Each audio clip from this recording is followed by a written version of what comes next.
Hi friends, welcome back to my channel. ഇന്ന് നമ്മൾ കാണാൻ പോകുന്നത് തേമ്പോ എന്ന സീരീസിൻ്റെ 9ാമത്തെ എപ്പിസോഡാണ്. കഴിഞ്ഞ എപ്പിസോഡിൻ്റെ എൻഡിങ്ങിൽ നമ്മുടെ തേമും പോയും കൂടെ ആയിട്ട് ഒരു കാര്യം ചെയ്യാം, നമുക്ക് പോയുടെ വീട്ടിൽ വന്നിട്ട് സിനിമ കാണാമെന്ന് പറഞ്ഞിട്ട് അവരിന്ന് ഇറങ്ങിയിട്ടുണ്ടായിരുന്നു. വരുന്ന വഴിക്ക് സൂപ്പർ മാർക്കറ്റ് വെച്ചിട്ട് നമ്മുടെ തേം ഒരു സംഭവം വാങ്ങിച്ചിട്ടുണ്ടായിരുന്നു. അങ്ങനെ അതിനുശേഷം കാണിക്കുന്നത് ഇപ്പോൾ ഇവർ തിരിച്ച് നമ്മുടെ പോയുടെ വീട്ടിലേക്ക് വരുന്നതാണ്. അങ്ങനെ വരുമ്പോഴത്തേക്കും പോയുടെ വീട് ഫുള്ളങ്ങോട്ട് അലങ്കോലായി കിടപ്പുണ്ട്. ഒരു 2 മിനിറ്റ് ടൈം ആരും വരുമെന്ന് പ്രതീക്ഷിച്ചില്ല, അതുകൊണ്ട് ഫുള്ളങ്ങ് അലങ്കോലായി കിടക്കുക. ഇപ്പം റെഡിയാക്കാമെന്ന് പറഞ്ഞിട്ട് ആ റൂമൊക്കെ സെറ്റാക്കുന്നുണ്ട്. അതേസമയം നമ്മുടെ തേമാണെങ്കിൽ അവിടെ ഒന്ന് സോഫയിലിരുന്നിട്ട് ഈ സോഫ കൊള്ളാമല്ലോ, നമ്മൾ ഈ സോഫയോട് ഉപയോഗിക്കാൻ പോകുന്നെങ്കിൽ നീ പിന്നെ ബാക്കിയുള്ള ഏരിയയൊന്നും ക്ലീൻ ചെയ്യേണ്ട ആവശ്യമില്ല എന്ന് പറയുന്നുണ്ട്. നമ്മുടെ പോയുടെ മനസ്സിൽ നമ്മുടെ തേം വാങ്ങിച്ച ആ ഒരു സാധനം കണ്ടതുകൊണ്ട് തന്നെ അവൻ്റെ മൈൻഡ് ഇപ്പോൾ കംപ്ലീറ്റ് അയ്യോ നമ്മൾ എന്ത് യൂസ് ചെയ്യാൻ പോകുന്നതെന്ന് ഉദ്ദേശിക്കുന്നത്, നമ്മളിനി ഇൻറ്റിമേറ്റ് ആവുന്നതിനെ കുറിച്ചാണ് ഇവൻ പറയുന്നത്. ഇതൊക്കെയാണ് പോയുടെ തലയിൽ കൂടെ ഓടുന്നത്. അതുകൊണ്ട് സംസാരിക്കുമ്പോൾ ഇടയ്ക്കിടയ്ക്ക് വിൽക്കുന്നുണ്ട്. ആ സമയം പോയാണെങ്കിൽ ഒരു കാര്യം ചെയ്യാം, നമുക്ക് സിനിമ കാണുന്നതിന് മുമ്പേ നിനക്ക് കഴിക്കാനായിട്ട് എന്തെങ്കിലും ഫുഡ് അറേഞ്ച് ചെയ്യാം, നീയാണെങ്കിൽ ഒന്നും കഴിച്ചിട്ടല്ലോ എന്ന് പറഞ്ഞിട്ട് പോയാണെങ്കിൽ അങ്ങ് സമയം തള്ളി നിൽക്കാനായിട്ട് ശ്രമിക്കുന്നുണ്ട്. അങ്ങനെ അവനാണെങ്കിൽ ഇവന് വേണ്ടി നൂഡിൽസ് ഇങ്ങനെ റെഡിയാക്കുവാണ്. ആ സമയം കപ്പ് നൂഡിൽസ് ആയിരുന്നു. അങ്ങനെ അവനാണെങ്കിൽ എനിക്ക് ചൂടുവെള്ളം ഒഴിച്ചിട്ട് ഇങ്ങനെ നിൽക്കുന്ന ടൈമിലാണ് തേം ആ റൂം മൊത്തത്തിന് ചുറ്റി കണ്ട് നേരെ പോയുടെ അടുത്തേക്ക് വരുന്നത്. പോയുടെ അടുത്തോട്ട് വന്നിട്ട് അവിടെ റൂമിന് ലൈറ്റ് അഡ്ജസ്റ്റ് ചെയ്യാൻ പറ്റും. അങ്ങനെ അഡ്ജസ്റ്റ് ചെയ്ത് നല്ല ഇരുട്ടാക്കുന്നുണ്ട്. എന്നിട്ട് അവൻ പറയുകയാണ്, നമ്മളെ ഫസ്റ്റ് ടൈം അല്ലേ, അതുകൊണ്ട് നമുക്ക് ഇത്ര ഇരുട്ടാക്കണ്ട, എനിക്ക് നിൻ്റെ ഫേസ് ക്ലിയറായിട്ട് കാണണമെന്ന് പറയുന്നുണ്ട്. ഇതൊക്കെ കേട്ടിട്ട് എന്തൊക്കെയോ തോന്നുന്നുണ്ട്. അതേസമയം തേം ഇവൻ്റെ അടുത്തേക്ക് വന്നതും ഇവനാണെങ്കിൽ പെട്ടെന്ന് ആ കപ്പ് നൂഡിൽസും കൊണ്ട് ഇങ്ങനെ തിരിയാണ്. നമ്മുടെ തേമിൻ്റെ ദേഹത്തേക്ക് ആ ഒരു വെള്ളം വീഴുന്നുണ്ട്. ചൂടുവെള്ളം ആയതുകൊണ്ട് തന്നെ നമ്മുടെ പോയാണെങ്കിൽ ടെൻഷനായിട്ട് അയ്യോ സോറി എന്ന് പറഞ്ഞിട്ട് ഉടനെ തന്നെ നമ്മുടെ തേമിൻ്റെ ജാക്കറ്റ് ഊരി മാറ്റുന്നുണ്ട്. എന്നിട്ട് അടുത്ത് അവന് പൊള്ളിയോന്ന് അറിയാനായിട്ട് അവൻ ഇട്ടേക്കുന്ന ഒരു ഹൂഡീസ് മാറ്റാൻ പോകുന്ന ടൈമിന് തേം ഞാൻ ഓക്കെ ആണെന്ന് പറഞ്ഞിട്ട് നമ്മുടെ പോയുടെ കൈ തടയുന്നുണ്ട് ഫസ്റ്റ്. എന്നാൽ തേം തന്നെ പിന്നീട് പോയുടെ കൈ അവൻ്റെ ആ ഒരു വയറ്റിൻ്റെ ഏരിയയിൽ ഹൂഡീസിൻ്റെ പുറത്തൂടെ ഇങ്ങനെ വെച്ച് കൊടുക്കുകയാണ്. അപ്പോൾ പോയിക്ക് മനസ്സിലായി അത് ആക്ച്വലി വെള്ളത്തിൻ്റെ ചൂടുണ്ടായിരുന്നില്ല. അപ്പോൾ നോക്കുമ്പോഴാണ് മനസ്സിലാവുന്നത് അവൻ ചൂടുവെള്ളമെന്ന് പറഞ്ഞ് കെറ്റിലിൽ നിന്ന് വെള്ളം ഒഴിച്ചായിരുന്നു. എന്നാൽ ആക്ച്വലി അവൻ കെറ്റിലാണെങ്കിൽ പ്ലഗ് ചെയ്ത് ചൂടാക്കിയിട്ടുണ്ടായിരുന്നില്ല. അതുകൊണ്ട് തന്നെ അവൻ തേമിനോട് ഒരു കാര്യം ചെയ്യാം, ഞാനാണെങ്കിൽ നിനക്ക് വീണ്ടും വെള്ളം ഒഴിച്ച് റെഡിയാക്കി എടുക്കാം, നീ പോയി ഫ്രഷ് ആയിട്ട് വാ, എന്തായാലും നീ നനങ്ങില്ലേ, നിനക്ക് വേണ്ടി ഒരു ഡ്രസ്സ് ഞാൻ എടുത്ത് വെച്ചേക്കാമെന്ന് പറയുന്നുണ്ട്. എന്നിട്ട് ബാത്റൂം എവിടെയെന്ന് കാണിച്ചു കൊടുക്കുന്നുണ്ട്. എന്നിട്ട് തേം അങ്ങോട്ടേക്ക് പോവുകയാണ്. തേം കുളിക്കാനായിട്ട് ഇങ്ങനെ പോകുന്ന ടൈമിന് പോയാണെങ്കിൽ ബെഡ്റൂമും ഫുൾ ഏരിയ അറേഞ്ച് ചെയ്തിടുന്നുണ്ട്. ഇവന് വേണ്ടി ഡ്രസ്സെല്ലാം എടുത്ത് വയ്ക്കുന്നുണ്ട്. അങ്ങനെ കുറച്ച് കഴിഞ്ഞിട്ട് പോയാണെങ്കിൽ ഇവന് വേണ്ടിയിട്ട് കപ്പ് നൂഡിൽസ് റെഡിയാക്കി ഇങ്ങനെ വയ്ക്കുന്ന ടൈമിലാണ് തേം കുളിച്ചിട്ട് വരുന്നത്. എന്നിട്ട് പോയാണെങ്കിൽ തേമിനോട് നീ കഴിക്കാൻ പറയുന്ന ടൈമിന് തേം ഒരു കാര്യം ചെയ്യും, ഞാൻ കഴിക്കുന്ന ടൈമിന് നീ പോയി കുളിച്ചിട്ട് വരാൻ പറയുന്നുണ്ട്. അങ്ങനെ പോയാണെങ്കിൽ ഓക്കെ എന്ന് പറഞ്ഞ് അവനും പോവുകയാണ്. അവൻ ബാത്റൂമിൽ ചെന്നിട്ട് കണ്ണാടിയിൽ എൻ്റെ മുഖം എങ്ങനെയുണ്ട്, എൻ്റെ ചുണ്ട് എങ്ങനെയുണ്ട് എല്ലാം നോക്കുന്നുണ്ട്. അതിനുശേഷം അവനും കുളിക്കുവാണ്. അങ്ങനെ കുളിച്ചിട്ട് തിരിച്ചു വരുമ്പോൾ കാണുന്നത് തേമാണെങ്കിൽ അവൻ്റെ കുഞ്ഞിലത്തെ ഫോട്ടോസ് എല്ലാം നോക്കിക്കൊണ്ടിരിക്കുന്നതാണ്. എല്ലാത്തിലും കരഞ്ഞുകൊണ്ടിരിക്കുന്ന ഫോട്ടോസാണ്. അങ്ങനെ തേമാണെങ്കിൽ ഇത് കണ്ടിട്ട് നീ എന്തിനാ എല്ലാ ഫോട്ടോയിലും കരഞ്ഞുകൊണ്ടിരിക്കുന്നതെന്ന് ചോദിച്ചപ്പോൾ പോയാണെങ്കിൽ അത് പിന്നെ എൻ്റെ അമ്മ പറഞ്ഞിട്ടുണ്ട്, ഞാൻ കുഞ്ഞിലോട്ട് ഭയങ്കര കരച്ചില്ല, തൊട്ടേനും പിടിച്ചതിനൊക്കെ കരയുമെന്ന് പറഞ്ഞിട്ടുണ്ടെന്ന് പറയാണ്. ആ സമയം തേം ഇപ്പം അങ്ങനെയാണെന്ന് വെച്ചപ്പോൾ ഇപ്പം അങ്ങനെയല്ല എന്ന് പറയുന്നുണ്ട്. എന്നിട്ട് അവനാണെങ്കിൽ ഓരോരോ സാധനങ്ങളിങ്ങനെ നോക്കുന്ന ടൈമിന് പോയാണെങ്കിൽ ഇപ്പോൾ പാർട്ട് ടൈം വർക്ക് ചെയ്യുന്ന ആ ഒരു സ്യൂട്ടൊക്കെ തയ്ക്കുന്ന ആ ഒരു കട, ആ കടയിൽ ഓരോ ഡ്രസ്സ് ഫാബ്രിക്സിൻ്റെ സാമ്പിളായിട്ടുള്ള ഫാബ്രിക് ഇരിക്കുന്നതും ഒക്കെ എടുത്ത് വെച്ച് നോക്കുന്നുണ്ട്. അതൊക്കെ അവൻ ഒത്തിരി ഇഷ്ടപ്പെടുന്നുണ്ട്. ആ സമയമാണ് നമ്മുടെ തേമിൻ്റെ ഒരു ഫോട്ടോ അവിടെ ഇരിക്കുന്ന കാണുന്നത്. അങ്ങനെ ഇതൊക്കെ നീ എടുത്ത് വെച്ചിട്ടുണ്ടോ എന്ന് ചോദിച്ചപ്പോൾ പോയാണെങ്കിൽ അത് ആക്ച്വലി ഒരാളാണെങ്കിൽ എനിക്ക് ഈ ഒരു ഡിസൈൻ ചെയ്ത് കൊടുക്കാൻ വേണ്ടി പറഞ്ഞതുകൊണ്ട് നിൻ്റെ ഫോട്ടോയിൽ എഡിറ്റിംഗ് ചെയ്ത് ഞാൻ ചെയ്തതാണ്. അപ്പോൾ ഞാൻ ചെയ്ത ഈ വർക്ക് എനിക്ക് ഇഷ്ടപ്പെട്ടുണ്ടെങ്കിൽ ഞാൻ എടുത്തു വെച്ചതേ ഉള്ളൂ. നിൻ്റെ മാത്രമല്ല ജുന്നിൻ്റെയും ചെയ്തത് എനിക്ക് ഇഷ്ടപ്പെട്ടുണ്ടെങ്കിൽ എടുത്തു വെച്ചു എന്ന് പറഞ്ഞിട്ട് ജുന്നിൻ്റെ അടുത്ത് കാണിക്കുന്നുണ്ട്. ജുന്നിൻ്റെ കുറച്ച് എക്സ്ട്രാ വർക്കും 1 and only എന്നൊക്കെ പറഞ്ഞിട്ട് സെറ്റാക്കി എഴുതിയിട്ടുണ്ടായിരുന്നു. ഇത് കണ്ടപ്പോൾ നമ്മുടെ തേമിന് ചെറിയൊരു ജലസ്. എന്നിട്ട് തേം അവൻ്റെ കയ്യിൽ മാത്രം എന്താ 1 and only ഉള്ളത്, എനിക്കൊന്നുമില്ലല്ലോ, എനിക്കും അങ്ങനത്തെ വേണം, നിനക്ക് എത്ര രൂപയാണ് വേണ്ടത്, അയാൾ നിനക്ക് എത്ര രൂപ തന്നേന്ന് നോക്കുന്നുണ്ട്. ആ സമയം പോയിക്കാണെങ്കിൽ ആശാൻ ജലസായി എന്ന് മനസ്സിലാവുന്നുണ്ട്. ആ സമയം അവനാണെങ്കിൽ സീരിയസ് ആയിട്ടാണോ എന്ന രീതിയിൽ നോക്കുമ്പോൾ തേം ഞാൻ കാര്യമായിട്ട് പറഞ്ഞത് എനിക്കും അതുപോലത്തെ വേണമെന്നും പറഞ്ഞിട്ട് വാ നമുക്ക് സിനിമ കാണാം, എൻ്റെ മൈൻഡിൽ നിന്ന് ആ സാധനം എനിക്കൊന്ന് എടുത്ത് കളയണം, ഒരു 1 and only എന്നും പറഞ്ഞിട്ട് ഇവൻ ചെന്നിരിക്കുന്നുണ്ട്. ആശാൻ ശരിക്കും ജലസായെന്നാണ് തോന്നുന്നത്. അങ്ങനെ ഒരു സിനിമ കാണാൻ തുടങ്ങുകയാണ്. സിനിമ കണ്ട് വരുമ്പോൾ തേം പോയുമായിട്ട് ക്ലോസ് ആകുന്നുണ്ട്. പോയും ഓക്കെ എന്നുള്ള രീതിയിൽ ഇരിക്കുന്നുണ്ട്. പിന്നീട് പതുക്കെ ഒരു കൈയൊക്കെ പിടിക്കുന്നുണ്ട്. കുറച്ച് കഴിയുമ്പോൾ തേമിൻ്റെ ശ്രദ്ധ മൊത്തം പോയിട്ടാവുകയാണ്. അങ്ങനെ പോവാൻ ശ്രദ്ധിച്ചിട്ട് നീ സിനിമ കാണുന്നില്ലേന്ന് ചോദിച്ചപ്പോൾ തേമാണെങ്കിൽ ഞാൻ നിൻ്റെ കണ്ണിലൂടെ അതിൻ്റെ റിഫ്ലക്ഷൻ കാണുന്നുണ്ടെന്ന് പറയാണ്. അങ്ങനെ അത് കേട്ടപ്പോൾ പോയി ഒന്ന് ചിരിച്ചിട്ട് ആ സിനിമ കണ്ടിന്യൂ ചെയ്യാണ്. അങ്ങനെ തേയിമ് അവൻ്റെ കണ്ണിൽ കൂടെ തന്നെ നോക്കിക്കൊണ്ട് ആ ഒരു സിനിമ ഇങ്ങനെ കാണുന്നുണ്ട്.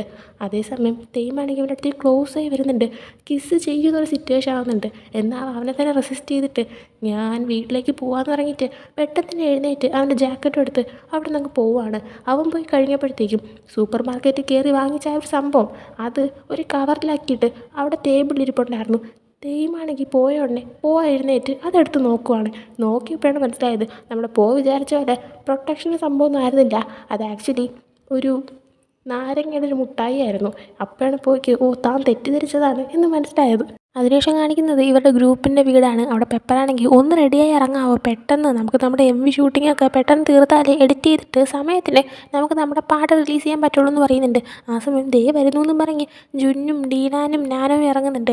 അപ്പോൾ തേയിമ് അവരുടെ കൂടെ ഇല്ലയെന്നാണ് അവർ വിചാരിച്ചിരിക്കുന്നത്. കാരണം തേയിമ് പറഞ്ഞിട്ടുണ്ടായിരുന്നു താൻ പോയിലൂടെ സിനിമ കാണാൻ പോവാണെന്ന്. അപ്പോൾ തേയിമും പോയും തമ്മിൽ ഇഷ്ടത്തിലാണെന്നുള്ള കാര്യമൊക്കെ ഇവർക്ക് മനസ്സിലായതുകൊണ്ട് തന്നെ തേയിമ് പോയുടെ കൂടെ ആയിരിക്കും കഴിഞ്ഞ ദിവസം രാത്രി സ്റ്റേ ചെയ്തത് എന്ന് എഴുതിയിട്ട് മിക്കവാറും തേയിമ് ഷൂട്ടിംഗ് ലൊക്കേഷൻ വെച്ച് നമ്മളെ മീറ്റ് ചെയ്യുമെന്ന് പറയുന്നുണ്ട്.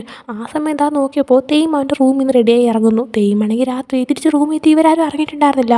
അപ്പോൾ തേയിമിനെ കണ്ടപ്പോൾ ഇവർ ഷോക്കായി നിന്നിട്ട് നീ പോയിൻ്റെ കൂടെ ആയിരുന്നില്ലേ എന്ന് ചോദിക്കുന്നുണ്ട്. ആ സമയം അവൻ ഞാനായിരുന്നല്ലോ, ഞാൻ സിനിമ കണ്ടു, അത് കഴിഞ്ഞ് തിരിച്ചു വന്നു എന്ന് പറയുന്നുണ്ട്. ആ സമയം അവർ അത്രേ ഉള്ളൂ എന്ന് ചോദിക്കുന്നുണ്ട്. ആ സമയം അവൻ അത്രേ ഉള്ളൂ എന്ന് പറയാണ്. ആ സമയം അവരാണെങ്കിൽ വീണ്ടും അല്ല അപ്പം നിങ്ങൾ നമ്മളൊന്നും ചെയ്തില്ലേ എന്ന് ചോദിക്കുമ്പോൾ എന്തോ ചെയ്തില്ലേന്ന് നമ്മൾ പറയുന്ന സിനിമ ഉണ്ടല്ലോ എന്ന് പറയുന്ന പോലെ ഇവ ഇങ്ങനെ പൊട്ടക്കളി ചീക്കാണ്. ഇവനിന് മനസ്സിലാവാത്തതാണോ അതോ മനസ്സിലാത്ത പോലെ അഭിനയിക്കുകയാണെന്നൊന്നും അറിയത്തില്ല. എന്തായാലും ഇവർ എക്സാക്റ്റ് ഇൻറ്റിമേറ്റ് ആവാൻ തന്നെയാണ് ഉദ്ദേശിച്ചത്. അപ്പോൾ ഇത് മനസ്സിലാക്കാതെ ഇവനാണെങ്കിൽ ഞങ്ങൾ പറഞ്ഞൊരു സിനിമ കണ്ട് തീർത്തു. സിനിമ കാണുന്നതിന് മുമ്പേ ഞാനാണെങ്കിൽ കുറച്ച് മുട്ടായും കോഫിയൊക്കെ വാങ്ങിച്ചു, അതാകുമ്പോൾ കണ്ട് കഴിക്കാമല്ലോ. പക്ഷേ സിനിമ കണ്ടിരുന്നിട്ട് അതൊക്കെ കഴിക്കുന്നതിൻ്റെ കാര്യമേ മറന്നു എന്ന് പറയുന്നുണ്ട്. ആ സമയം അവരാണെങ്കിൽ അപ്പോൾ വേറൊന്നും ഇല്ലായിരുന്നാന്ന് ചോദിക്കുകയാണ്. ആ സമയം അവൻ വേറെന്ത് സിനിമ കഴിഞ്ഞുകൊണ്ട് ഞാനിങ്ങനെ വന്നു എന്ന് പറയുന്നുണ്ട്. ആ സമയം ഡീലാനാണെങ്കിൽ നിനക്ക് ഇത്രയായിട്ട് മനസ്സിലായില്ലേ, അവരുദ്ദേശിച്ചത് നിങ്ങൾ തമ്മിൽ ഇൻറ്റിമേറ്റ് ആയില്ലേ എന്നാ. ആ സമയം തേയിമ് എന്തൊക്കെയാണ് നിങ്ങൾ ഈ പറയുന്നത്, ഞാൻ ഇന്നലെ ആദ്യമായിട്ട് അവരുടെ റൂമിൽ പോകുന്നത് തന്നെ, അറ്റ്ലീസ്റ്റ് ഞാൻ കുറച്ച് റെസ്പെക്റ്റെങ്കിലും കാണിക്കണ്ടേന്ന് പറയുന്നുണ്ട്. ആ സമയം ജുന്ന് എഴുന്നേറ്റ് നിന്നിട്ട് റെസ്പെക്റ്റൊക്കെ കാണിക്കുന്ന കൊള്ളാം, എന്നാലും നീ ഈ പറഞ്ഞ റെസ്പെക്റ്റ് അവന് വേണമായിരുന്നോ വേണ്ടായിരുന്നോ എന്ന് നീ നോക്കിയായിരുന്നു. നീയാണെങ്കിൽ അവനോട് സിനിമ കാണാമെന്ന് പറഞ്ഞിട്ടേ അതിന് മറ്റൊരർത്ഥം കൂടെ ഉണ്ട്, നമുക്ക് ഇൻറ്റിമേറ്റ് ആവാമെന്ന്. അപ്പോൾ നീയാ പറഞ്ഞത് അവൻ ആ രീതിയിൽ എടുത്തിട്ടുണ്ടെങ്കിലോ എന്ന് പറയുന്നുണ്ട്. ആ സമയം അവരെല്ലാവരും അതാ ഞങ്ങൾ ഉദ്ദേശിച്ചതെന്ന് പറയുന്നുണ്ട്. ആ സമയം അവനാണെങ്കിൽ അവന് ആ ഒരു രീതി അറിയാൻ നിങ്ങൾക്ക് തോന്നുന്നുണ്ടോ എന്ന് പറഞ്ഞപ്പോൾ അഫ്കോഴ്സ് അറിയായിരിക്കും, അവൻ മിക്കവാറും അവൻ ഇൻറ്റിമേറ്റ് ആവാത്ത കാര്യം തന്നെ ആയിരിക്കും ആലോചിച്ചത് എന്നിങ്ങനെ പറയുന്നുണ്ട്. അവൻ പെപ്പർ പക്ഷെ നമുക്ക് ഫോഴ്സ് ചെയ്യാൻ പറ്റത്തില്ലല്ലോ. ആ ഒരു കറക്റ്റ് മൂഡായിരുന്നാൽ മാത്രമല്ലേ അവർക്കത് ചെയ്യാനും പറ്റത്തുള്ളൂ. മേ ബി അങ്ങനെ ഒരു മൂഡ് ഉണ്ടായിരുന്നിട്ടുണ്ടാവത്തില്ല അല്ലേ തേമെന്നിങ്ങനെ ചോദിക്കുകയാണ്. തേമങ്ങനെ ഇന്നലത്തെ കാര്യം ആലോചിച്ചപ്പോൾ കൈ പിടിച്ചതും കിസ് ചെയ്യാൻ പോയതും സ്വയം റെസിസ്റ്റ് ചെയ്തേക്കാവും ഇങ്ങനെ ആലോചിക്കുകയാണ്. അവൻ്റെ മുഖം പോകുന്നുണ്ട്. പിന്നെ ജുന്നിൻ്റെ കാര്യം മനസ്സിലായി. അങ്ങനെ ജുന്ന് പറയുന്നുണ്ട് മൂഡുണ്ടാവാത്തതൊന്നുമല്ല, മൂഡൊക്കെ ഉണ്ടായിരുന്നു, എന്നാൽ ഇവൻ യൂട്ടേൺ എടുത്ത് തിരിച്ച് വന്നതെന്ന് തോന്നുന്നതെന്ന് പറയുന്നുണ്ട്. ആ സമയം ബാക്കിയുള്ളവർക്കും അത് തന്നെയെന്ന് മനസ്സിലാവുന്നുണ്ട്.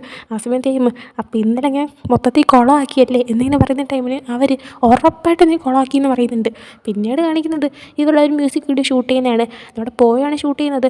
അതിനെല്ലാം ഷൂട്ടിങ് കഴിഞ്ഞിട്ട് അവരുടെ ക്യാമറ ഇങ്ങനെ വെച്ചുകൊണ്ടിരിക്കുന്ന ടൈമിന് തേയിം അവൻ്റെ അടുത്തേക്ക് വന്നിട്ട് ഇന്നലെ രാത്രി എടുത്ത കാര്യത്തിന് സോറി, സിനിമ തീരാതെ ഞാൻ അങ്ങ് പോയി കളഞ്ഞില്ലേ എന്ന് പറയുന്നുണ്ട്. ആ സമയം അവനാണെങ്കിൽ കുഴപ്പമില്ല എന്ന് പറയുന്നുണ്ട്. ഇതേ സമയം തേയിമാണെങ്കിൽ അത് പിന്നെ ഞാൻ എന്നിങ്ങനെ പറഞ്ഞു തുടങ്ങുമ്പോൾ പോയാണെങ്കിൽ എന്താണെന്ന് നോക്കിയാണ്. ആ സമയം തേയും അത് പിന്നെ ഇന്നലെ ഞാൻ മൊത്തം സിനിമയിലൊന്നും കണ്ടില്ലല്ലോ എന്ന് പറയുന്നുണ്ട്. ആ സമയം അത് കുഴപ്പമില്ല എന്ന് പറയുമ്പോൾ തേയും അടുത്ത പ്രാവശ്യം ഞാൻ നിൻ്റെ വീട്ടിൽ വേറെ സിനിമ കാണാൻ വരാമെന്ന് പറയുന്നുണ്ട്. ആ സമയം ഓക്കെ, പക്ഷേ ഇപ്പോൾ നിൻ്റെ ഈ മ്യൂസിക് വീഡിയോ റിലീസായി കഴിഞ്ഞാൽ നീ നല്ല ബിസി ആയിരിക്കും, ആ ബിസിയൊക്കെ കഴിഞ്ഞിട്ട് നമുക്ക് അതിനെക്കുറിച്ച് ആലോചിക്കാമെന്ന് പറയുന്നുണ്ട്. ആ സമയം തേയും അതൊന്നും എനിക്ക് കുഴപ്പമുള്ള കാര്യമില്ല, അടുത്ത പ്രാവശ്യം ഞാൻ ഇതിനേക്കാൾ നന്നായിട്ട് ചെയ്യുമെന്ന് പറയുന്നുണ്ട്. അവൻ ഉദ്ദേശിക്കുന്ന ഇൻറ്റിമേറ്റ് ആവുന്ന കാര്യമാണ്. എന്നാൽ പോയിക്ക് ഇപ്പോൾ തീരെ കത്തുന്നില്ല. അതുകൊണ്ട് തന്നെ അവനാണെങ്കിൽ ഓക്കെ എന്ന രീതിയിൽ മനസ്സിലായില്ലെങ്കിലും അങ്ങ് തലയാട്ടി വിടുന്നുണ്ട്. പിന്നീട് കാണിക്കുന്നത് ഇവരുടെ MVയുടെ ഫുൾ എഡിറ്റിങ്ങും കഴിഞ്ഞു, ഇവരത് കാണുകയും ചെയ്തു. അതിനുശേഷം ബൈഫാണ് കാണിക്കുമ്പോൾ ഇവൾ ഓഫീസിൽ നിന്ന് തിരിച്ച് വന്നുകൊണ്ടിരിക്കുന്ന ടൈമിലാണ് ഒരു നോട്ടിഫിക്കേഷൻ വരുന്നത്. നോക്കിയപ്പോൾ മാഴ്സിൻ്റെ പുതിയ സോങ് റിലീസായിരിക്കുന്നു. ഹൂ സേസ് എന്നാണ് ഈ പാട്ടിൻ്റെ പേര്. ഈ ഒരു നോട്ടിഫിക്കേഷൻ കണ്ടതും ബൈഫാണെങ്കിൽ ഭയങ്കരമായിട്ട് എക്സൈറ്റഡ് ആവുന്നുണ്ട്. എന്നാൽ ആരെയും മുന്നിൽ വെച്ച് കീറി വിളിക്കാതെ സമാധാനമായിട്ട് അവളെ കാറിൽ കയറി വന്നിട്ട് അല്ലറി വിളിച്ചോണ്ട് ആ മ്യൂസിക് വീഡിയോ കാണുന്നുണ്ട്. കണ്ടു കഴിഞ്ഞുടനെ പോയിനെ കോൺടാക്ട് ചെയ്തിട്ട് എടാ നീ ആ മ്യൂസിക് വീഡിയോ കണ്ടോ, അടിപൊളിയല്ലേ എന്ന് പറയുന്നുണ്ട്. ആ സമയം പോയാണെങ്കിൽ ഈ കാര്യത്തിൽ എനിക്കിതിൻ്റെ ഒരു ഹെൽപ്പ് വേണം, ഈ ഒരു സോങ് ഐസിൻ്റെ നേരത്തെ റിലീസായ സോങ്ങിനെ കടത്തി വെട്ടി ടോപ്പ് ചാർട്ടിൽ കയറാനായിട്ട് എന്ത് വഴിയാണ് ഉള്ളതെന്ന് പറയുന്നുണ്ട്. ആ സമയം അവൾ അതിന് വഴിയുണ്ടെങ്കിൽ ഒരു കാര്യം ചെയ്യണം, പ്രസ് ടൂർ വല്ലതും കണ്ടക്ട് ചെയ്യണം. പക്ഷേ ടൂർ കണ്ടക്ട് ചെയ്യണത് അത് കമ്പനിയുടെ ഉത്തരവാദിത്തമാണെന്ന് പറയുന്നുണ്ട്. ആ സമയം പോവുകയാണെങ്കിൽ കമ്പനി അത് ചെയ്യാൻ തയ്യാറായില്ലെങ്കിൽ എങ്ങനെ നമുക്ക് ഈ പാട്ടിനെ ഹിറ്റാക്കാമെന്ന് ചോദിച്ചപ്പോൾ ഒരു കാര്യം ചെയ്യാം, വ്യൂസ് കൂട്ടാം, പിന്നെ സ്ട്രീമിങ് കൂട്ടാം, പിന്നെ ഹെൽപ്പ് ചെയ്യാനായിട്ട് ദൈവം മാത്രമേ പിന്നെ നമ്മുടെ മുന്നിലുള്ളൂ എന്ന് പറയുന്നുണ്ട്. അങ്ങനെ നമ്മുടെ ബൈഫാനൊക്കെ എന്തൊക്കെയോ വഴി ഒപ്പിച്ചിട്ടാണെന്ന് തോന്നുന്നു ഇവരെയൊക്കെ ഓരോരോ പ്രോഡക്റ്റിൻ്റെ എന്താ അംബാസഡേഴ്സായിട്ട് ഓരോ ഇൻ്റർവ്യൂവിന് വിളിക്കുന്ന പോലെ നമ്മുടെ മാർസ് ഗ്രൂപ്പിനെ മൊത്തത്തിൽ വിളിച്ചിട്ട് ഇവരുടെ പാട്ടും ഒക്കെ അങ്ങോട്ട് നല്ലതുപോലെ ഇവർ അങ്ങ് പരസ്യം ചെയ്യുന്നുണ്ട്. അതുകൊണ്ട് തന്നെ നല്ല ഹിറ്റായി വരുന്നുമുണ്ട്. പോരാത്രി ഇവരുടെ ഈ സംഭവങ്ങളുടെ എഡിറ്റിംഗ് ഒക്കെ ചെയ്യുന്ന ടൈമിൽ തേയ്മാൻ്റെ വീഡിയോ കോളിൽ സംസാരിച്ചുകൊണ്ടിരിക്കുമ്പോൾ രണ്ടുപേരും പരസ്പരം മിസ് ചെയ്യുന്നൊക്കെ പറയാറുണ്ട്. അങ്ങനെ അതിനുശേഷം ഒരു ദിവസം ഇവരാണെങ്കിൽ ഇൻ്റർവ്യൂവിന് പോകാൻ നിൽക്കുകയാണ്. ആ സമയം തേയ്മാണ് ഈ പോയിക്ക് മെസ്സേജ് അയച്ചിട്ട് ഇന്ന് രാത്രി നിൻ്റെ റൂമിലേക്ക് സിനിമയാണ് അവരെന്ന് പറയുന്നുണ്ട്. കുറേ കഴിഞ്ഞ് ഇൻ്റർവ്യൂ നടന്നുകൊണ്ടിരിക്കുന്ന ടൈമിൽ പോയി അവിടെ വരുന്നുണ്ട്. ആ സമയമാണ് അവനെ മെസ്സേജ് കാണുന്നതും. അങ്ങനെ അതിനുശേഷം ഇവർ റൂമിലേക്ക് വരികയാണ്. വന്നുകൊണ്ട് തന്നെ പോയിനെ കിസ് ചെയ്യുവാണ്. അങ്ങനെ അവർ കിസ് ചെയ്തിങ്ങനെ നിർത്തുന്ന ടൈമിൽ തേയ്മാണെങ്കിൽ നോക്കി എപ്പോൾ ചിരിക്കുമായിരുന്നു. ആ സമയം തേയ്മ എന്തിനാ ചിരിക്കുന്നത്, ഞാൻ നിന്നെ മിസ് ചെയ്തിട്ടല്ലേ എന്ന് പറയുന്നുണ്ട്. ആ സമയം പോയി ഞാനും നിന്നെ മിസ് ചെയ്തു എന്ന് പറയാണ്. പിന്നെ ഒന്നും പറയണ്ട, അവർ പെട്ടെന്ന് തന്നെ കിസ് ചെയ്യുന്നുണ്ട്. ജാക്കറ്റൊക്കെ റിമൂവ് ചെയ്തിട്ട് ഇങ്ങനെ ഇൻറ്റിമേറ്റായി ഇങ്ങനെ നിൽക്കുന്ന ഒരു ടൈമിലാണ് പെട്ടെന്ന് അവൻ്റെ റൂമിൽ ഫ്രണ്ടിൽ വന്നിട്ട് ആരോ തട്ടുന്നത്. അത് മറ്റാരും ആയിരുന്നില്ല, ബൈഫേർഡായിരുന്നു. ബൈഫേർഡാണെങ്കിൽ ഡോറ് തുറക്കെന്ന് പറഞ്ഞിട്ട് ഇവളായിരുന്നു അടിച്ചുകൊണ്ടിരിക്കുകയാണ്. അങ്ങനെ പോവുകയാണെങ്കിൽ തേയ്മിൻ്റെ അടുത്ത് വേഗം പോയി വിളിക്കാൻ പറഞ്ഞിട്ട് അവനെ പറഞ്ഞു വിടുന്നുണ്ട്. തേയ്മ അവൻ്റെ ബാഗും എല്ലാം പറക്കിക്കൊണ്ട് ഓടുവാണ്. അതിന് ആ റൂമിൽ ചെന്ന് വിളിച്ചിരിക്കുന്നുണ്ട്. പോയെന്നില്ലായിരുന്നു ഡോറ് തുറക്കുമ്പോൾ ഇവളാണെങ്കിൽ എനിക്ക് മിസ്റ്റർ എ ഈ മിസ്റ്റർ ബി ആരാന്ന് മനസ്സിലായെന്ന് പറഞ്ഞിട്ട് ഡോറടച്ചിട്ട് അവിടെ സോഫയിൽ വന്നിരുന്നിട്ട് മിസ്റ്റർ എ നീയാ, മിസ്റ്റർ ബി മിക്കാണല്ലേ എന്ന് പറയുന്നുണ്ട്. ആ സമയം അവനാണെങ്കിൽ മിക്കോ എന്നുള്ള രീതിയിൽ നിൽക്കുകയാണ്. തേയ്മാണെങ്കിൽ ഇവരുടെ സംസാരം കേൾക്കുന്നുണ്ട്. അവളാണെങ്കിൽ അപ്പോൾ കുറേ തെളിവുകൾ ഇങ്ങനെ വയ്ക്കുന്നുണ്ട്, അങ്ങനെ ഇങ്ങനെ എന്നൊക്കെ പറഞ്ഞു. പോയാണെങ്കിൽ അത് കേട്ടോണ്ടെന്ന് മടുത്തിട്ട് ഒന്ന് നിർത്താവോ, അങ്ങനെയൊന്നും ഇല്ലയെന്ന് പറഞ്ഞിട്ട് അവൻ കാര്യം പറഞ്ഞ് മനസ്സിലാക്കുന്നുണ്ട്. ആ സമയം അവളാണെങ്കിൽ ഒന്ന് വിശ്വസിക്കുന്നുണ്ട്. എന്നാൽ അവൾ വിശ്വസിച്ചില്ല. അവൾക്ക് ഡൗട്ടുണ്ട് അവർ റൂമിൽ ആരും ഒളിപ്പിച്ചിട്ടുണ്ടെന്ന്. അതുകൊണ്ട് നമ്മൾ തേയ്മ ഒളിച്ചിരിക്കുന്ന കോറക്റ്റീവിൻ്റെ ബെഡ്റൂമിലേക്ക് ഓടി കയറുന്നുണ്ട്. ഇവൾ വരുന്നത് മനസ്സിലായിട്ട് തേയ്മ ഓടി മാറുന്നുണ്ട്. ഇവൾ റൂമിൻ്റെ അകത്ത് ഒരു അരിച്ച് പറക്കാണ്. പോയാണെങ്കിൽ ഞാൻ കൊച്ചുകുട്ടിയെന്നല്ല വല്ലവരും കയറ്റി ഒളിപ്പിക്കാൻ, ഇവിടെ ആരും ഇല്ല, ഞാൻ ആരും ഡേറ്റ് ചെയ്യുന്നില്ല എന്നൊക്കെ പറയുന്നുണ്ട്. എന്നാൽ ഇവൾ വിശ്വസിക്കുന്നില്ല. ഇവളങ്ങനെ അകത്ത് വേറൊരു റൂമുണ്ട്, ലൈക്ക് ഷെൽഫൊക്കെ വന്നിട്ട് ഡ്രസ്സൊക്കെ വയ്ക്കാനുള്ള, അതിൻ്റെ തുറന്ന് നോക്കുമ്പോഴത്തേക്കും അതിൻ്റെ അകത്താണ് തേയ്മ ഒളിച്ചിരിക്കുന്നത്. എന്നാൽ ഡ്രസ്സിൻ്റെ ഇടയിൽ ഇരിക്കുന്നുണ്ട്, അവനെ കാണുന്നില്ല. പകരം ആ വാർഡ്രോബിൻ്റെ അകത്തുള്ള ഡ്രസ്സ് നോക്കുമ്പോൾ അതെല്ലാം ഇവൻ്റെ എക്സ് ബോയ് ഫ്രണ്ട് ഏണിൻ്റെ ആയിരുന്നു. അപ്പോൾ ഏണിൻ്റെ ഡ്രസ്സ് ഇപ്പോഴും വച്ചേക്കുന്ന കണ്ടിട്ട് നീ ഏണുമായിട്ട് വീണ്ടും സെറ്റായോ, നീ എന്തൊക്കെയാണ് കാണിച്ചു കൂട്ടുന്നതെന്ന് പറയുന്നുണ്ട്. ആ സമയം അയ്യോ ഞാൻ അവിടെ സെറ്റായില്ല എന്ന് പറഞ്ഞപ്പോൾ കള്ളം പറയല്ലേ, നീയാണെങ്കിൽ അവൻ്റെ ഫേവറേറ്റുള്ള സാൻഡ്വിച്ച് എന്നല്ലേ ഇപ്പോഴും കഴിക്കുന്നതെന്ന് പറയാണ്. ആ സമയം നമ്മുടെ ദൈവം ഇതൊക്കെ കേട്ടുകൊണ്ടിരിക്കുകയാണ്. അപ്പോൾ അവനാണെങ്കിൽ കാര്യങ്ങളൊക്കെ പറഞ്ഞ് മനസ്സിലാക്കിയിട്ട് അവളെ എങ്ങനെയൊക്കെയോ പറഞ്ഞു വിടാണ്. അവളങ്ങനെ പോയി കഴിഞ്ഞപ്പോൾ ഇവനാണെങ്കിൽ തേയ്മിൻ്റെ അടുത്ത് വന്നിട്ട് നീ പുറത്തേക്ക് ഇറങ്ങി വരാൻ പറയുന്നുണ്ട്. എന്നാൽ തേയ്മാണെങ്കിൽ നേരത്തെ ബൈഫൺ പറയുന്നത് കേട്ടിട്ടുണ്ടായിരുന്നു, അതായത് ഏണിൻ്റെ ഡ്രസ്സാണ് ആ കിടക്കുന്ന അത്രയും. പിന്നെ അതേപോലെ തന്നെ നമ്മുടെ തേയ്മിന് വാങ്ങിച്ചു കൊടുത്ത സാൻഡ്വിച്ചും ഡെയിലി കഴിക്കുന്ന സാൻഡ്വിച്ചും എല്ലാം ഏണിൻ്റെ ഫേവറേറ്റ് ആണ്. അപ്പോൾ അതൊക്കെ നമ്മുടെ തേയ്മ പറഞ്ഞിട്ട് അവൻ്റെ ഇഷ്ടമുള്ള സംഭവങ്ങൾ നീ എന്തിനാ ഇപ്പോഴും വച്ചേക്കുന്നതെന്ന് വെച്ചിട്ട് ഭയങ്കരമായിട്ട് ജലസാകുന്നുണ്ട്. ആ സമയം പോയാണെങ്കിൽ അത് പിന്നെ അത് അവൻ്റെ ഡ്രസ്സ് ജസ്റ്റ് അതിങ്ങനെ ഇരിക്കുന്നേ ഉള്ളൂ എന്നൊക്കെ പറയാണ്. ആ സമയം തേയ്മ ഇതിലേതൊക്കെ അവൻ്റെ ഡ്രസ്സെന്ന് ചോദിക്കുന്നുണ്ട്. ആ സമയം പോയാണെങ്കിൽ അത് പിന്നെ അതെ അതൊക്കെയാന്നൊക്കെ പറയുന്നുണ്ട്. ആ സമയം പോയാണെങ്കിൽ ഇങ്ങനെയൊക്കെ പറയുന്നുണ്ട്. തേയ്മ നീ എന്തിനാ വീണ്ടും അവൻ്റെ ഡ്രസ്സ് വെച്ചേക്കുന്നതെന്ന് ചോദിച്ചപ്പോൾ അത് പിന്നെ അത് ഇടാൻ നല്ല സുഖമുള്ള ഡ്രസ്സാണ്, പക്ഷേ ഇതിങ്ങനെ ഇടൂല, ഇപ്പം തന്നെ ഇങ്ങനെ എടുത്ത് മാറ്റും എന്ന് പറഞ്ഞിട്ട് ചാറ പറയാനെല്ലാം എടുത്ത് മാറ്റുന്നുണ്ട്. എന്നിട്ട് ബോക്സിലാക്കി ഇട്ട് ഡൊണേഷൻ ഉള്ളതെന്ന് പറഞ്ഞ് എഴുതി വെക്കുന്നുണ്ട്. അത് കണ്ടപ്പോഴാണ് തേയ്മിൻ്റെ സമാധാനമാവുന്നത്. അങ്ങനെ അവൻ ഒരു ഗ്ലാസ് എടുത്ത് വെള്ളം കുടിക്കാൻ നോക്കിയപ്പോൾ ആ ഗ്ലാസ്സിൽ ഇതാ ഏണിൻ്റെ പേര്. അത് കണ്ടപ്പോൾ അവനിതാ വീണ്ടും ദേഷ്യം വരുന്നുണ്ട്. അങ്ങനെ അവനാണെങ്കിൽ ഇപ്പോൾ ഒന്ന് പുറത്തേക്ക് പോയിട്ട് വരാമെന്ന് പറഞ്ഞിട്ട് പോയിനെ വിളിച്ച് പുറത്തേക്ക് പോവാണ്. എന്നിട്ട് അവൻ സാൻഡ്വിച്ച് വാങ്ങുന്ന ആ കടയിൽ ചെന്നിട്ട് അവൻ ഡെയിലി വാങ്ങുന്ന ആ ഒരു സാധനം, അത് ഏണിൻ്റെ ഫേവറേറ്റ് ഫീൽഡിങ് ഇഷ്ടമുള്ള സാൻഡ്വിച്ചാണ്, ഇനി അത് കൊടുക്കണ്ട, അത് അവന് അലർജിയാണെന്ന് പറഞ്ഞിട്ട് ഏണിന് ബീഫ് ഇഷ്ടമല്ല, അപ്പോൾ അതിൻ്റെ ഫില്ലിംഗ് ഉള്ളത് കൊടുത്താൽ മതി എന്നൊക്കെ പറഞ്ഞിട്ട് എല്ലാം സെറ്റാക്കുന്നുണ്ട്. എല്ലാ കടയിലെ പയ്യൻ്റെ അടുത്തും പറഞ്ഞ് ഉറപ്പിക്കുന്നുണ്ട്. അതിനുശേഷം അതേ സെയിം സാൻഡ്വിച്ച് അവർ വാങ്ങിച്ചിട്ട് അവിടെ ഇരിക്കുകയാണ്. ആ സമയം നിനക്ക് നല്ല ദേഷ്യം ഉണ്ടോയെന്ന് വെച്ചപ്പോൾ ദേഷ്യമൊന്നുമല്ല, ജസ്റ്റ് ജലസായതാന്ന് പറയുന്നുണ്ട്. എന്നിട്ട് തേയ്മാണെങ്കിൽ ഇനി അവൻ്റെ ഏതെങ്കിലും സാധനം എടുത്ത് മാറ്റാനുണ്ടെന്ന് വെച്ചപ്പോൾ ഒന്നുമില്ല എന്ന് പറയുന്നുണ്ട്. അങ്ങനെ തിരിച്ച് ശെങ്കി നമുക്ക് വീട്ടിൽ പോകും, എൻ്റെ കുറച്ച് സാധനങ്ങൾ നിൻ്റെ റൂമിൽ ആഡ് ചെയ്യാനുണ്ടെന്ന് പറയുന്നുണ്ട്. അങ്ങനെ അവർ ചെന്നിട്ട് നമ്മുടെ തേയ്മിൻ്റെ കുറച്ച് സംഭവങ്ങളൊക്കെ, ഡ്രസ്സ്, ബ്രഷ് സംഭവങ്ങളെല്ലാം തന്നെ പോയിൻ്റെ ഡ്രസ്സിൻ്റെ അവിടെയൊക്കെ വെച്ച് അവൻ്റെ സാധനങ്ങൾ ആ വീട്ടിലേക്ക് വെക്കുന്നുണ്ട്. അതിൻ്റെ അവിടെ തന്നെ നമ്മുടെ ഏണിൻ്റെ പേരെഴുതിയ ഒരു കപ്പിരിക്കുന്ന കണ്ട ശേഷം നമ്മുടെ തേയ്മാണെങ്കിൽ തേയ്മിൻ്റെയും പോയിൻ്റെയും പേര് വരുന്ന 2 കപ്പും കൂടെ ആ സമയത്ത് എഴുതി ചെയ്തു വെച്ചായിരുന്നു. എന്നിട്ട് ഏണിൻ്റെ കപ്പെടുത്ത് കളയാനും പറയുന്നുണ്ട്. അങ്ങനെ പിന്നീട് കാണിക്കുന്നത് അന്ന് രാത്രി നമ്മുടെ തെയ്യം പോയിട്ടോടെയാണ് സ്റ്റേ ചെയ്തത്. അങ്ങനെ പോയാണെങ്കിൽ നമ്മുടെ തെയ്യമിൻ്റെ മടി കിടന്ന് ഉറങ്ങുന്ന ടൈമിന് തെയ്യം ബുക്ക് വായിച്ച് കൊടുക്കുന്നുണ്ട്. പിറ്റേ ദിവസം രാവിലെ ഉറക്കം എഴുന്നേറ്റ് റെഡി വരുമ്പോൾ തെയ്യം ഓൾറെഡി ഇവർക്ക് കുടിക്കാനായിട്ട് ടീയൊക്കെ റെഡിയാക്കി വെച്ചു. അങ്ങനെ അതൊക്കെ അവർ കുടിച്ചിട്ട് പോവുകയാണ് പുറത്തേക്ക്, ഐ മീൻ അവരുടെ വർക്കിനായിക്ക്. അപ്പോൾ ഇവർ രണ്ടുപേർക്കും പുറത്തിറങ്ങി കഴിഞ്ഞാൽ ഒരുമിച്ച് നിൽക്കാൻ പറ്റത്തില്ല, കാരണം ആൾക്കാർക്ക് മനസ്സിലാവും. അതുകൊണ്ട് രണ്ടുപേരും ഡിസ്റ്റൻസ് ഇട്ടാണ് പെരുമാറുന്നത്. അങ്ങനെ പുറത്ത് ടാക്സിക്ക് വേണ്ടി ഇവർ രണ്ടുപേരും നല്ല ഡിസ്റ്റൻസിൽ നിൽക്കുന്ന ടൈമിന് ഈ ഒരു ഫോണിൽ കൂടെ മെസ്സേജ് അയച്ച് ചാറ്റ് ചെയ്യുന്നുണ്ട്. നമ്മുടെ പോയാണെങ്കിൽ അവൻ്റെ റൂമിൻ്റെ കാർഡ് നമ്മുടെ തെയ്യമിന് യൂസ് ചെയ്യാനായിട്ട് കൊടുക്കുന്നുണ്ട്. അപ്പോൾ തെയ്യമിന് എപ്പോൾ വേണോ ഇവൻ്റെ റൂമിലേക്ക് വരാം. അങ്ങനെ അതിനൊക്കെ അവൻ താങ്ക്സ് പറയുന്നുണ്ട്. കൂടാതെ തന്നെ ഇനി ഞാൻ നിന്നെ ബോയ് ഫ്രണ്ട് ഒന്ന് വിളിച്ചോട്ടെ എന്നൊക്കെ ചോദിക്കുന്നുണ്ട്. അങ്ങനെ അവരിങ്ങനെ സംസാരിച്ചുകൊണ്ടിരിക്കുകയാണ്. ആ സമയത്ത് തെയ്യമിന് പോലെ ടാക്സി വരുന്നുണ്ട്. അവൻ അതിൽ കയറി പോവുകയാണ്. അതിനുശേഷം കാണിക്കുന്നത് ഇവരുടെ പ്രോഗ്രാം, അതായത് ഇവരുടെ ഇപ്പോൾ റിലീസായ മ്യൂസിക് വീഡിയോ ഇങ്ങനെ ലൈവ് പെർഫോം ചെയ്യാൻ പോകുന്നതാണ്. ഇവർ മാത്രമല്ല, കുറേ ഐഡോൾസ് ഉണ്ട്, ഐസും എല്ലാവരും ഉണ്ട്. അപ്പോൾ ഈ ഒരു പെർഫോമൻസ് കഴിയുമ്പോഴാണ് ഈ വീക്കിൽ ടോപ്പ് 1 നിൽക്കുന്ന പാട്ട് ഏതെന്നാണ് പറയുന്നത്. ഇവരുടെ പാട്ട് ടോപ്പ് 1 വന്നാൽ ഇവരുടെ ഗ്രൂപ്പിനെ കണ്ടിന്യൂ ചെയ്യാൻ സമ്മതിക്കാമെന്നാണ് CEO പറഞ്ഞിരുന്നത്. അതുകൊണ്ട് തന്നെ ഇവർ ടോപ്പ് 1 വരുമെന്ന് ഇവർക്ക് ടെൻഷനുണ്ട്. എന്നാലും എല്ലാവരും കൂളായിട്ട് നിൽക്കുന്നുണ്ട്, പെർഫോം ചെയ്യുന്നുണ്ട്. അങ്ങനെ എല്ലാ ഗ്രൂപ്പും പെർഫോം ചെയ്ത് കഴിയുമ്പോൾ എല്ലാ ഗ്രൂപ്പിൻ്റെ സ്റ്റേജിൽ വിളിച്ചിട്ട് അവിടെ ആങ്കറിങ് ചെയ്യുന്നവർ റിസൾട്ട് അനൗൺസ് ചെയ്യാണ്. അങ്ങനെ വോട്ടിംഗ് നോക്കുമ്പോൾ ഐസും ഇവരുടെ ഗ്രൂപ്പും ഒരേ ലെവലിൽ ഇങ്ങനെ പൊക്കോണ്ടിരിക്കുകയാണ്. അങ്ങനെ എൻഡിങ്ങിൽ നമ്മുടെ മാഴ്സ് ജയിക്കുന്നുണ്ട്. അങ്ങനെ എല്ലാവരും ഹാപ്പി ആകുന്നുണ്ട്. ഇവിടെ ക്യാമറയും വെച്ച് ഷൂട്ട് ചെയ്തുകൊണ്ട് പോയും ഹാപ്പി ആകുന്നുണ്ട്. അങ്ങനെ ആ പ്രോഗ്രാം അവിടെ കഴിയുമ്പോൾ ഉടനെ തന്നെ ബാക്ക് സ്റ്റേജിൽ പോവുകയാണ്. പെട്ടെന്ന് തന്നെ തെയ്യം സ്റ്റേജിൽ നിന്ന് ഇറങ്ങി വന്നിട്ട് അങ്ങോട്ടേ ചെന്നിട്ട് പോയിനെ ഹഗ് ചെയ്തുകൊണ്ടിരിക്കുന്നുണ്ട്. പിന്നീട് കാണിക്കുന്നത് ഈവനിങ് തെയ്യവും പോയും കൂടെ ആയിട്ട് ഫുഡ് ഉണ്ടാക്കാനായിട്ട് സാധനങ്ങൾ വാങ്ങാൻ സൂപ്പർ മാർക്കറ്റിൽ പോകുന്നതാണ്. ആ സമയം പോയാണെങ്കിൽ നിങ്ങളുടെ ഗ്രൂപ്പ് ജയിച്ചതല്ലേ, അപ്പോൾ പിന്നെ നിനക്ക് ഫ്രണ്ട്സിൻ്റെ കൂടെ പോയിട്ട് എൻജോയ് ചെയ്തുകൂടെ എന്ന് വെച്ചപ്പോൾ അവരുടെ ഞാൻ പിന്നെ എൻജോയ് ചെയ്യാം, ഞാൻ നിൻ്റെ അടുത്തേക്ക് വരുന്നു എന്ന് പറഞ്ഞിട്ട് ഇങ്ങോട്ടേക്ക് വന്നു. പിന്നെ പെപ്പറിനും ഫസ്റ്റ് അവൻ്റെ ഗേൾ ഫ്രണ്ട് ഗാമിൻ്റെ അടുത്ത് പോകണമെന്നുണ്ടായിരുന്നു. അതുകൊണ്ട് പിന്നെ ഞങ്ങൾ പ്ലാൻ മാറ്റി എന്ന് പറയുന്നുണ്ട്. ഓക്കെ എന്ന് പറയുന്നുണ്ട്.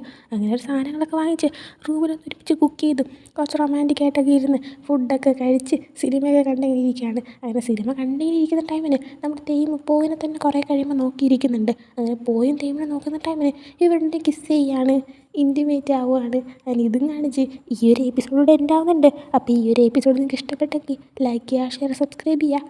നെക്സ്റ്റ് വീഡിയോ ഇട്ടുതരുന്നൊരു ബൈ.